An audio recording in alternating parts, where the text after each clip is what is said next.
Sir Odia भाषार प्रचार प्रसार और विकास पाई आम मान को कौन कौन कर आवश्यकता अच्छी कहबे। देखु ओडिया भाषा अति प्राचीन भाषा गोटे शास्त्रीय भाषा सी भाषा रे जेते पुस्तक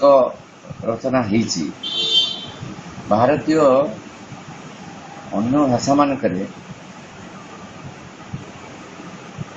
तुलन ये कम नुहे से आम गर्व कर कथा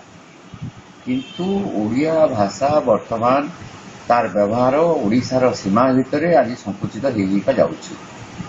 तार कारण टी होछि कि जेहेतु आमे ओडिया भाषा को आमर पारिवारिक क्षेत्र रे सामाजिक क्षेत्र रे प्रशासन क्षेत्र रे विचार विभाग क्षेत्र रे कोर्ट कचेरी रे एवं व्यवसाय वाणिज्य क्षेत्र रे आमे ताकू व्यवहार करूना। द्वितीयटी होछि ये ओडिया पढ़ुवा पिला माने उच्च शिक्षा लाभ करुवा पिला माने ओडिया रे सेमानक पई ओडिशा भितरे जो जीवन जीविका अर्जन सुजोग था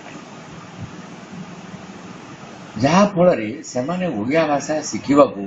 वितस्रुह हो पड़ते स्कूल मानक जो ओडिया भाषा शिक्षा दि जाउची जो भाव दि जाउची सी शिक्षार मान अत्यंत निम्न। कॉलेज मानक ओडिया एवं संस्कृत आपको जो विकल्प कर दिगला ये पिला माने संस्कृत नेउचंती ओडिया नौना कहीं संस्कृत नेले अधिक से माने मार्क पाइबे। विश्वविद्यालय स्तर में ओडिया उपरे जो एमए पढ़ा गवेषणा करवा सी कमी कमी आसुची। ओडिशा रे प्रकाशित ओडिया रे साहित्य पत्रिका गुड़िकर प्रसारण कमी कमी जाउची जातीयता के संख्या बढ़ी बढ़ी जाउची। जो उच्चकोटीर पुस्तक लिखा जाउची ताकू मध्य पढ़िबा पाई पाठक संख्या मध्य कमी जाउची एवं आम ओडिशार जो प्रांतीय जिला गुड़िक अच्छी सी जिले में आम ओडिया भाषी लोक माने तेलुगु मान सहित तेलुगु भाषा कथा होती आम प्रदेश भितर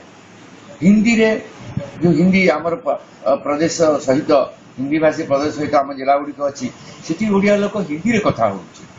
बंगला रे बंगला सहित आमर जो जिला गुड़िक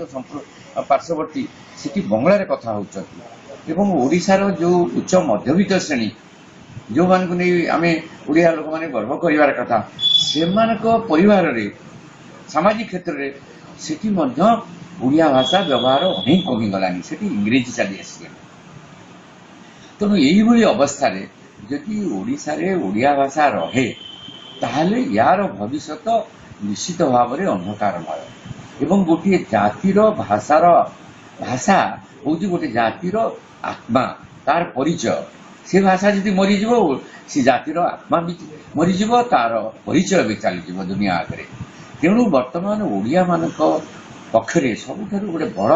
बर्तमान समस्या देखा देती समस्या टाक ये जो भाषा समस्या ताको केमिति दूर करवा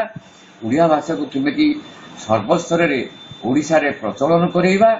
एवं निजर पारिवारिक जीवन सामाजिक जीवन रे ओडिया भाषा को व्यवहार करवा एवं ओडिया भाषार जो शास्त्रीय मान्यता आम पाइले सी सुजोग नहीं ओडिया भाषा पर गवेषणा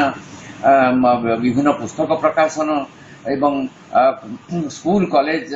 विश्वविद्यालय स्तर में तार आउरी व्यापक प्रसार ये घटेगा पड़ो ये दरकार पड़ुची ओडिशा व्यापी एक जन आंदोलन आवश्यकता रही जन सचेतनतार आवश्यकता रही गोटे दिगरे ओडिशा सरकार दायित्व होची यही सब कथा गुड़ी कार्यकारी करवा शिक्षा क्षेत्र में जो शिक्षार जो रही नीति रही ओडिया शिक्षा नीति ताकू से बदलांतु ओडिया माध्यम स्कूल आरंभ कर कॉलेज स्तर पर्यंत कि विश्वविद्यालय स्तर पर्यंत ओडिया माध्यम ये शिक्षा दि जाऊ जो ओडिशार जो प्रशासनिक सेवा गुड़िक अच्छी जो ओडिशार ओडिशा पाई जो परीक्षा पिला मानकु सेठी माने चयन करा जाउची सेठी परीक्षार माध्यम को ओडिया करा जाऊ ताले ओडिया जानिथवा पिला माने सेठी सुजोग पाइबे ये कार्य गुड़िक ओडिशा सरकार ताकू करने पड़ो ଆଉ ଅନ୍ୟ ଦିଗରେ ଆମେ ଯେ ଜନସାଧାରଣ ଓଡ଼ିଆ ଭାଷୀ ଲୋକ ଅଛନ୍ତି ଆମ ଭିତରେ ମଧ୍ୟ ଚେତନା ଗୋଟେ ଜାଗ୍ରତ କରିବାକୁ ପଡ଼ିବ, ଜନଜାଗରଣ ଜାଗ୍ରତ କରିବାକୁ ପଡ଼ିବ ଯେ ଆମ ଭାଷାର ସମ୍ମାନକୁ ଆମେ କେମିତି ରକ୍ଷା କରିବା, ଆମେ ତାକୁ କିପରି ବ୍ୟବହାର କରିବା ଏବଂ ଦରକାର ପଡ଼ିଲେ ଏଇ ଜନଜାଗରଣ ମାଧ୍ୟମରେ ଆମେ ଓଡ଼ିଶା ସରକାର ଉପରେ ପ୍ରଶାସନ ଉପରେ ଆମେ ବି ଯେଉଁ ଯେଉଁଟାକୁ ପ୍ରେସର କହନ୍ତି ଯେ ଆମେ ତାଙ୍କ ଉପରେ ଇଏ ପ୍ରେସରଟା ଚାପ ସୃଷ୍ଟି କରିକି ଆମେ ତାଙ୍କୁ ବାଧ୍ୟ କରାଇବା ଯେ ଏ କାର୍ଯ୍ୟଗୁଡ଼ିକ କରାଯାଉ। ଏହା ଗୋଟେ ଓଡ଼ିଆ ଜାତିର ଯେଉଁ ଜାତୀୟତା ବୋଧ, ଗଭୀର ଜାତୀୟତା ବୋଧ ଆମେ ଯଦି ସୃଷ୍ଟି କରିପାରିବା ଓଡ଼ିଆମାନଙ୍କ ଭିତରେ ତାହେଲେ ଓଡ଼ିଆ ଭାଷାର ବିକାଶ ହେବ, ଉନ୍ନତି ହେବ ଏବଂ ବିଶ୍ୱ ଦରବାରରେ ଏ ଭାଷା ପୂଜିତ ହେବ ଏବଂ ଓଡ଼ିଆ ଜାତି ମଧ୍ୟ ସମ୍ମାନିତ ହେବ ଯେ ଆମେ ଓଡ଼ିଆ ଲୋକ, ଓଡ଼ିଆ ଭାଷା ମାତୃଭାଷାକୁ ଆମେ ସମ୍ମାନ ଦେଇ ଏହି ପର୍ଯ୍ୟାୟରେ ଆମେ ପହଞ୍ଚିଛୁ।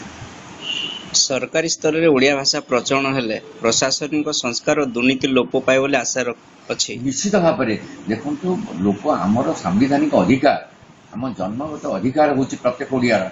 ତାର ପ୍ରଶାସନିକ କାର୍ଯ୍ୟ ତା ନିଜ ମାତୃଭାଷାରେ ଚାଲିବା ଦରକାର। ସେ ଜାଣିବ ପ୍ରଶାସନ କ'ଣ ହେଉଛି ନ ହେଉଛି।